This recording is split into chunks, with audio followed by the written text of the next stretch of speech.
피해를 제일 많이 보는 게 한국하고 일본 같은 데가 석유 라인이 다 막히는 그런 날이 진짜 오는 건가요? 그러면? 미국의 방향은 그렇게 정해진 거죠. 아. 왜냐하면 이제 중국이 수정주의라고 그러거든요. 이 질서에 대해서 수정주의적으로 나오니까 우리는 그걸 지금은 못 느끼는데 이건 이미 끝났다고 봐야 되는 거예요.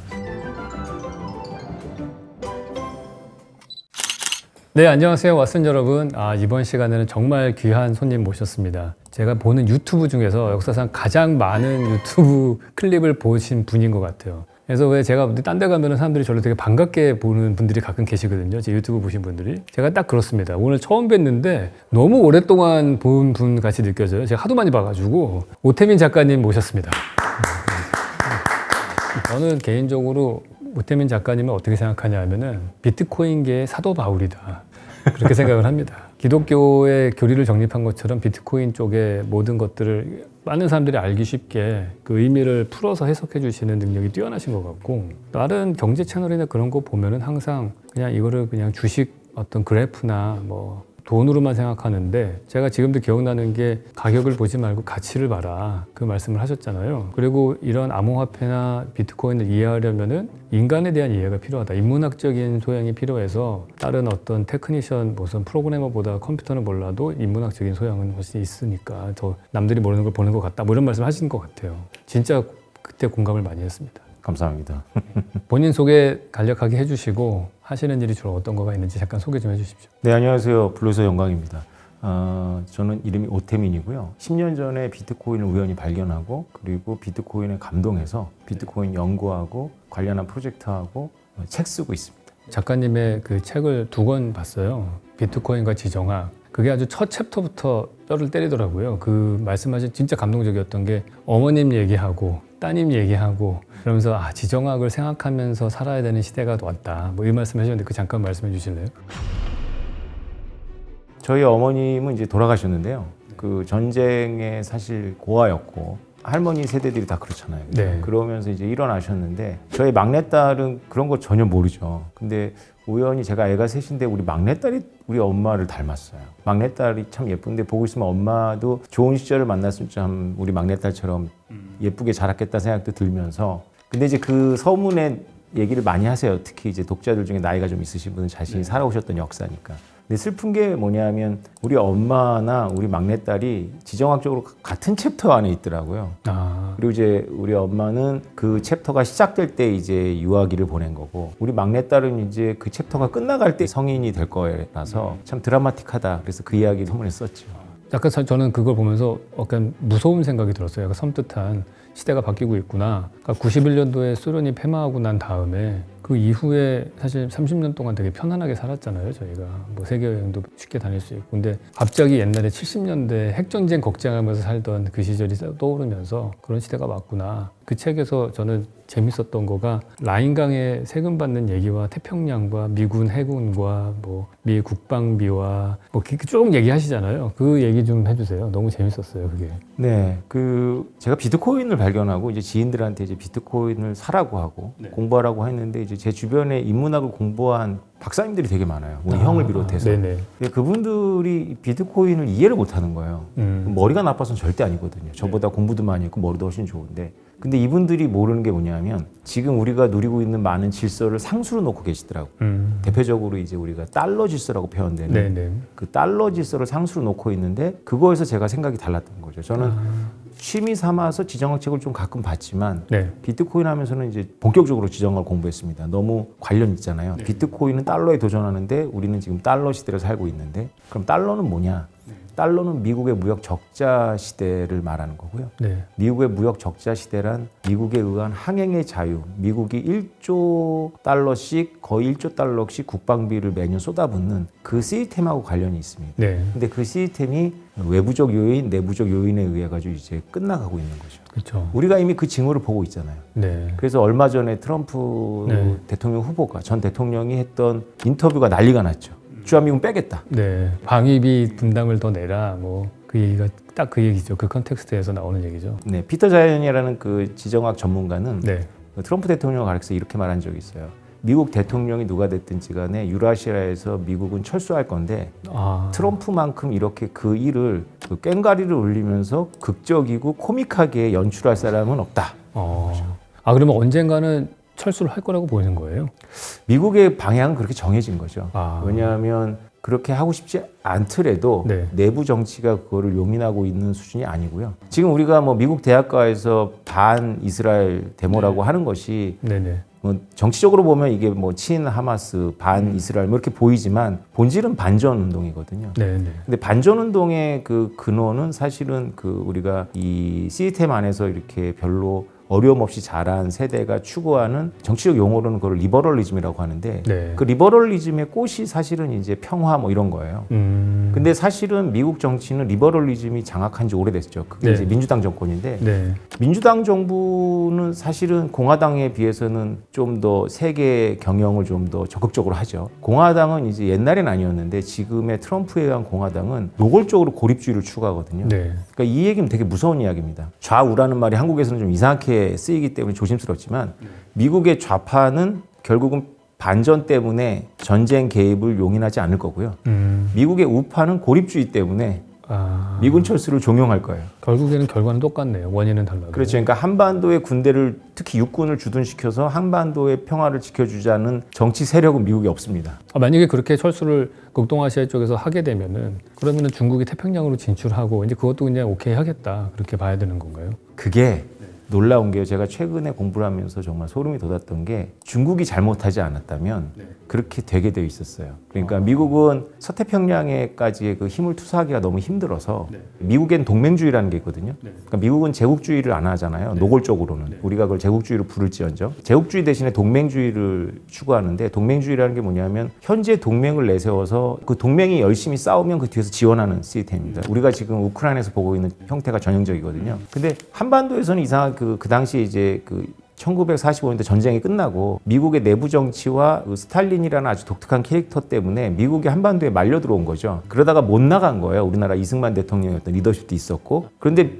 주한미군은 우리도 알지만 미국 내에서 끊임없이 철수론이 나옵니다. 네. 계속 축소도 됐었고 가장 많이 축소된 것은 닉슨 대통령 때 축소가 됐죠. 닉슨 대통령을 생각해보면 제 책에서 닉슨이 거의 주인공인데 닉슨 대통령은 공화당 대통령이지만 중국하고 이렇게 손을 잡았거든요. 그때 이후로 지금까지 국제정치가 좀 평안했죠. 그냥 미국이 중국하고 친하게 지내면서 한국은 이제 자유와 번영이라는 두 마리 토끼를 다 잡을 수 있었죠. 네. 근데 사실은 미국이 중국하고 친해지면서 그 한반도에 항구적으로 미군을 두지 않을 수 있다라고 키신저가 그 주은혜한테 제안을 해요. 근데 그거를 막은 게 놀랍게도 주은혜입니다. 한반도에 미군을 둬라 좀. 왜요?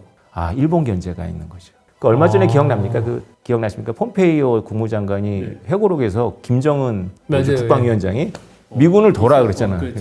미군이 남한에 없으면 우리 홍콩 된다. 중국한테 먹히는. 그렇죠. 미군이라는 존재를 한국 사람 좀 나이브하게 보는데요. 미군이라는 존재는 이미 한국의 군사력이 확장되는 걸 저지하는 임무를 갖고 있는 지가 오래됩니다. 그러니까 우리가 사실은 이게 좌우라는 스펙트럼을 좀 버리고 큰 그림에서 봐야 돼요. 미군의 역할은 북한에 의한 이제 갑작스러운 이제 남침을 방어하는 그런 상시적인 목적이 있는 반면에 또 하나는 뭐냐면 우리가 연평도라든가 그 천안함에서 한국이 보복하는 걸 막은 게 미국이거든요.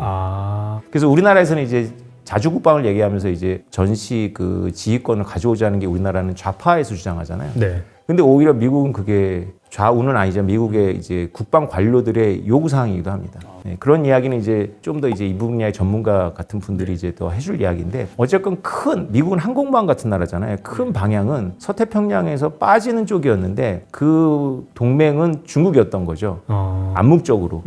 그런데 중국이 시진핑 정부 들어서서 이상한 행동을 합니다. 그러니까 주변의 이웃 국가들을 굉장히 좀 폭압적으로 다루죠. 네. 그러면서 미국의 조야가 바뀌었어요. 중국은 파트너가 안 되는구나. 그러면 뭐겠습니까, 파트너가? 일본? 그렇습니다. 그렇게 되는 거군요. 그래서 일본 반도체 기업을 죽였다가 다시 지금 살리려고 TSMC를 보내고 그렇게 되는 거죠.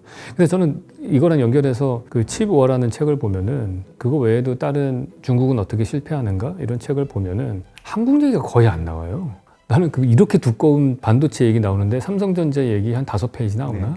중국은 어떻게 실패하는가 책에도 한국의 역할이나 이런 거에 대한 아무런 언급이 뭔가 이 체스판에서 아예 그냥 배제되어 있다라는 느낌을 좀 받았거든요. 근데 그런 분위기로 가는 거죠, 지금 그러면은. 우리 하기 나름에 좀 있는 것 같아요. 왜냐하면 제가 읽은 문헌에 의하면 한국을 되게 중시하는 여론도 있습니다. 왜냐하면 이게 좀 잔인한 이야기지만 대만이나 한반도에서 전쟁이 일어날 가능성이 높아지고 있잖아요. 네. 근데 우리나라에서 안 날려면은 좀 잔인한 일이 좀 대만에서 나는 게 우리한테는 좋죠. 어차피 날 전쟁이라면.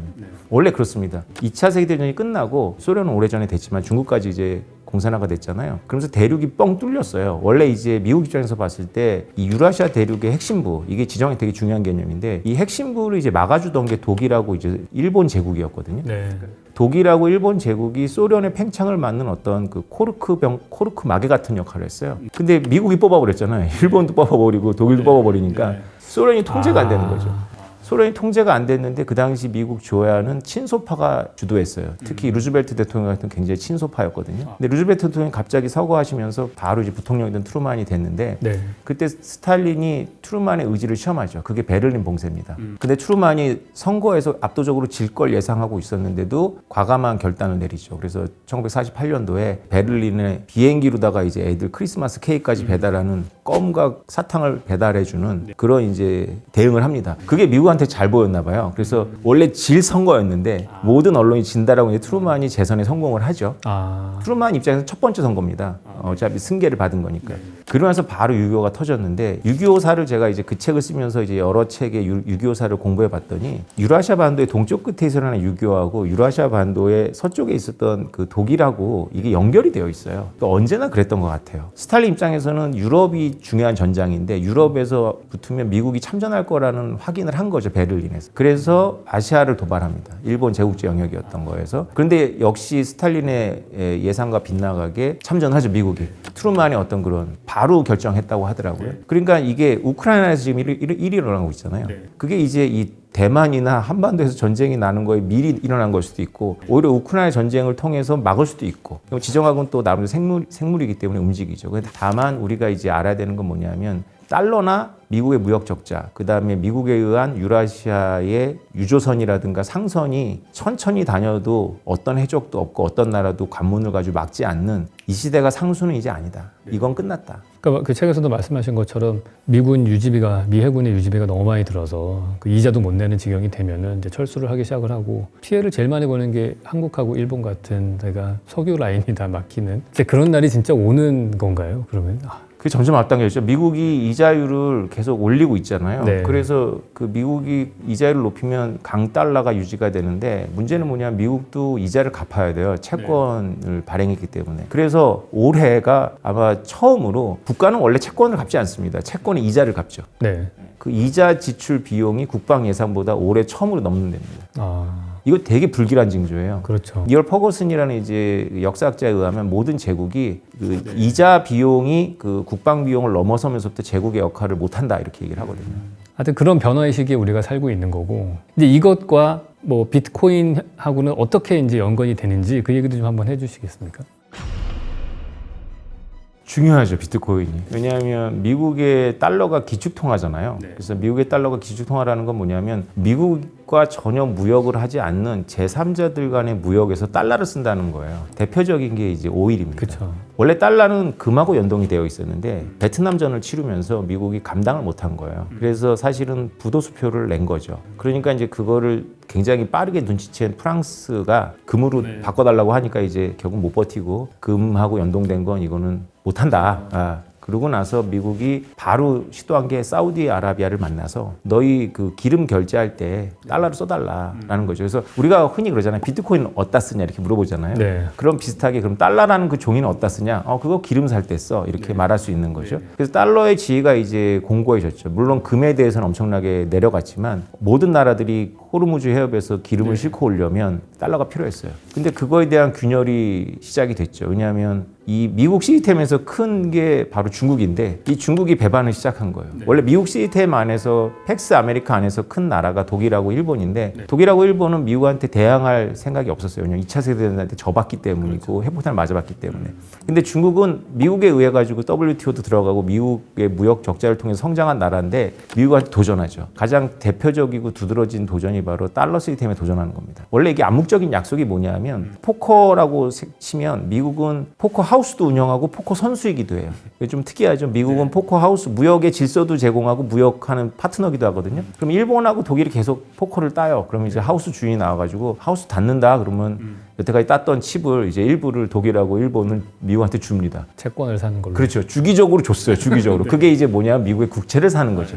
그래서 미국한테 무역 흑자를 내되 미국의 국채를 사주면 이 시스템이 그럭저럭 갑니다. 근데 중국의 시진핑 주석이 2012년도에 됐거든요. 미국 국채를 안 사요. 아, 그때부터 안 사기 시작한 네, 거예요? 딱 시진핑 주석의 정권과 이게 같습니다. 그래서 사람들이 잘 모르는데 미국 국채를 가장 많이 갖고 있는 나라는 중국이 아니라 일본입니다. 다시 일본으로 왔죠. 일본으로 왔고. 그럼 중국은 그 국채를 어차피 외화를 갖고 있어야 되잖아요. 엄청난 무역 흑자를 보니까.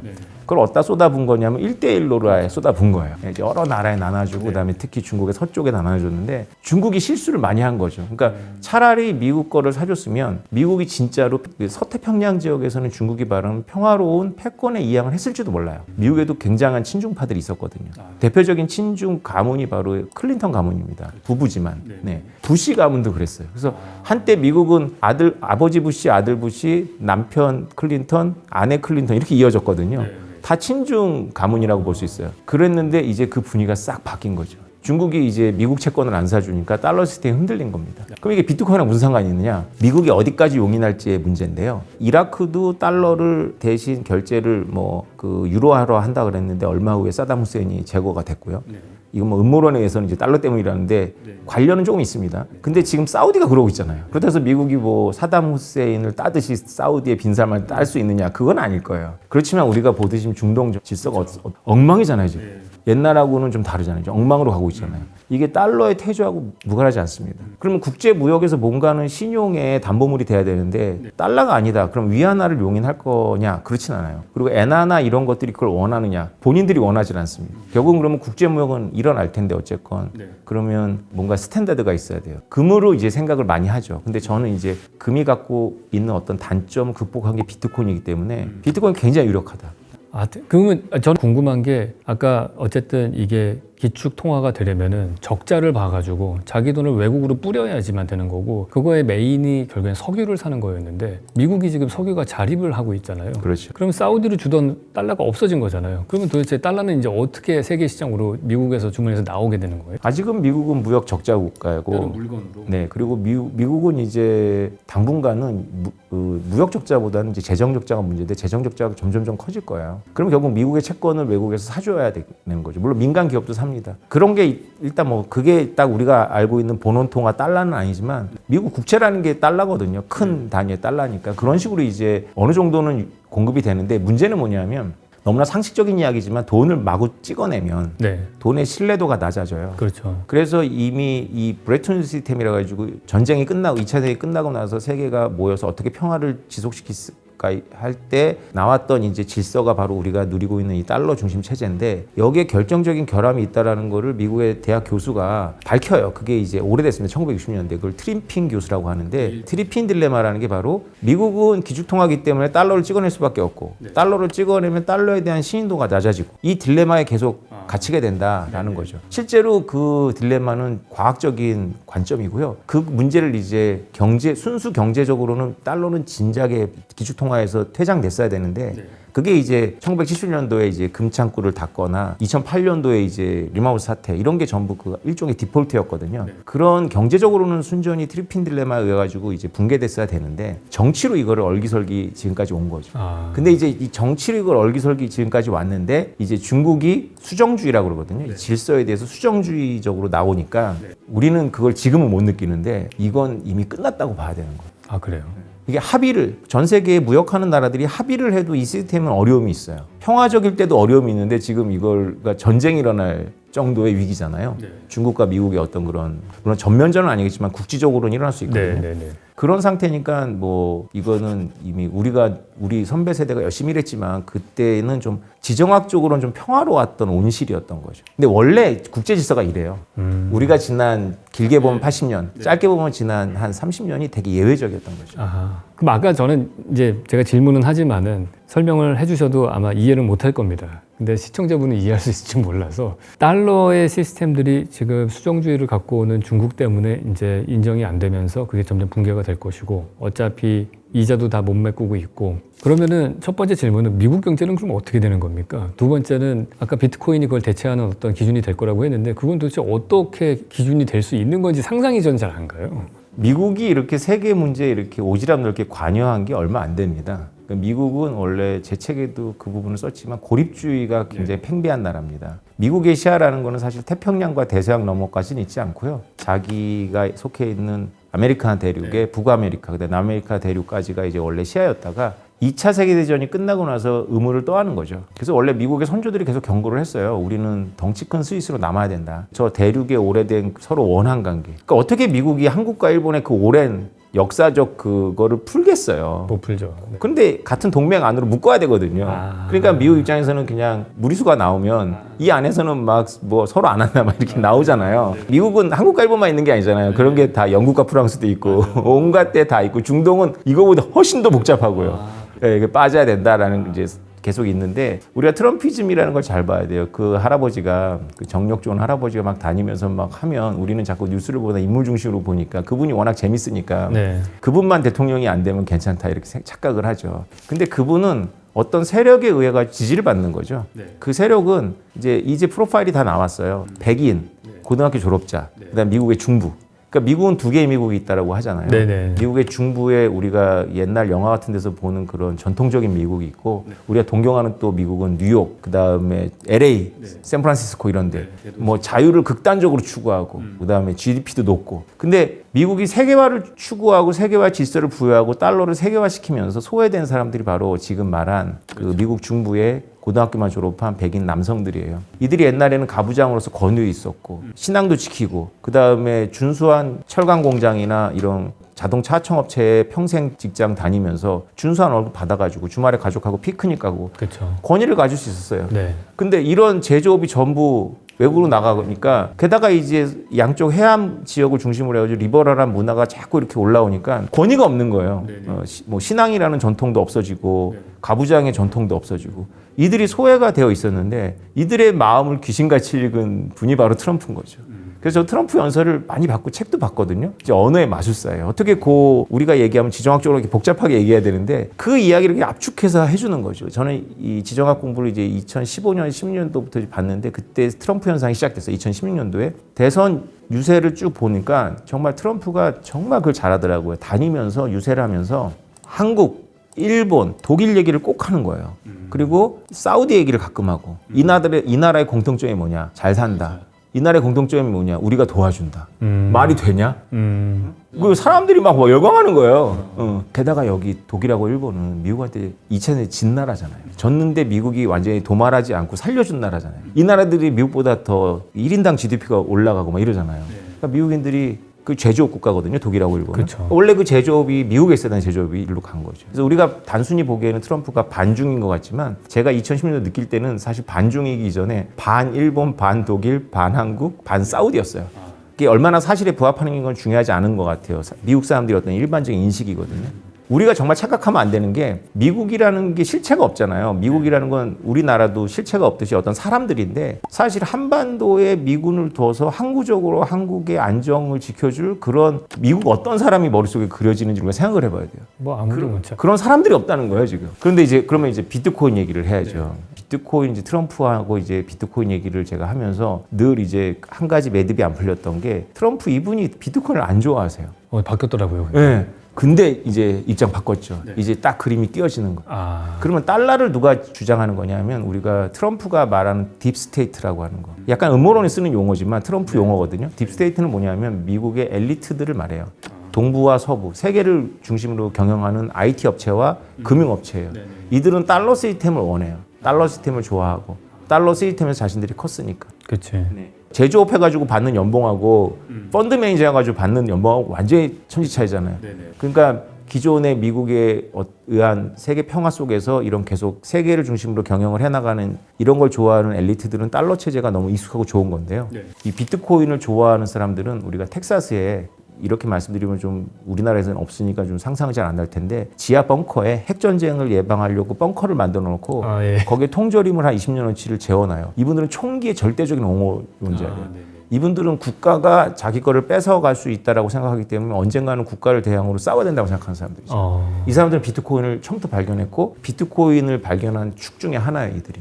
의외네요. 저는 뭐 실리콘밸리의 컴퓨터 기기 뭐 이런 애들만 할 줄 알았는데. 그들도 있어요. 근데 이들도 있거든요. 근데 이제 아까 저를 비트코인의 사도 바울이라고 말씀해 주시면서 사도 바울이 뭐냐면 이제 예수님이 떠든 거를 이제 그거를 이제 신학화시킨 거잖아요. 그러니까 여태까지는 비트코인에 대한 여러 담론이 있는데 비트코인이 이제 하나의 철학이 되면서 중심은 결국은 처음에 기술주의 이런 게 아니라 지금 제가 말씀드린 정부에 대항해서 자기의 자존감을 지키려는 미국의 총기 옹호론자들하고 되게 논리가 비슷해요. 그러네요. 제가 그걸 동의한다는 건 아니고 그럴 수밖에 없어요.